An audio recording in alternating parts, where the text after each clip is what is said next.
कर्नाटक सरकारने कर्नाटक विधानसभेतनं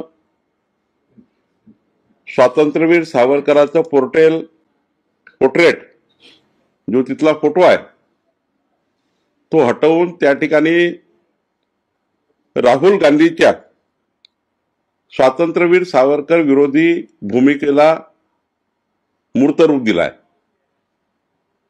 खरं तर राहुल गांधी हे जेव्हा जेव्हा देशात फिरतात, महाराष्ट्रामध्ये येतात, कर्नाटकमध्ये जातात, तेव्हा स्वातंत्र्यवीर सावरकरांच्या विरोधी भूमिका ते घेतात।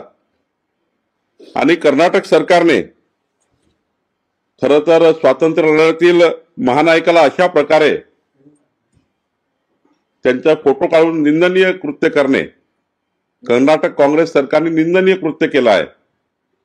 पण इतकं होत असताना, स्वातंत्र्यवीर सावरकरांचा वारंवार अपमान होत असताना उद्धव ठाकरे झोपी गेले आहेत।